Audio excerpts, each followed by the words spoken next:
মৰিগাঁৱৰ পৰা এজন যুৱক নিৰুদ্দেশ। মৰিগাঁৱৰ আহঁতগুৰিৰ পৰা নিৰুদ্দেশ যুৱকজন। মৰিগাঁও জিলা সদৰ আৰক্ষী থানাৰ অন্তৰ্গত এজন যুৱক নিৰুদ্দেশ। মৰিগাঁও আহঁতগুৰি নিৰ্বাসী সন্দাসৰ প্ৰথম পুত্ৰ সোমনাথ দাস নামৰ যুৱকজন যোৱা 29 মে 2020 তাৰিখে ঘৰৰ পৰা চাইকেল লৈ ওলাই যোৱাৰ পিছৰ পৰা বৰ্তমানলৈ নিৰুদ্দেশ হয়। জানিব পৰা মতে যুৱকজন মানসিকভাৱে বিকাৰগ্ৰস্ত।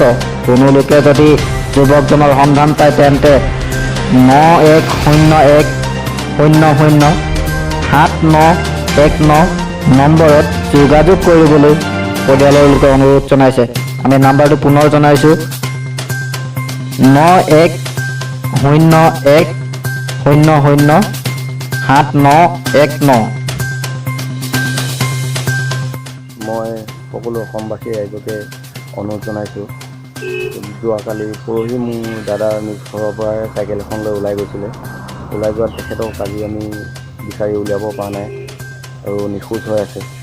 পাৰে যদি কোনোবা অসমবাসী ৰাইজে পাৰিলে আমাক সহায় কৰক। তেখেতক বিচৰাত যদি ক'ৰবাত সন্ধান পালে আমালৈকে কণ্টেক্ট কৰা। আপোনাৰ দাদাৰ নামটো কি আছিলে? মোৰ দাদাৰ নাম আছিলে শ্ৰী সোমনাথ দাস।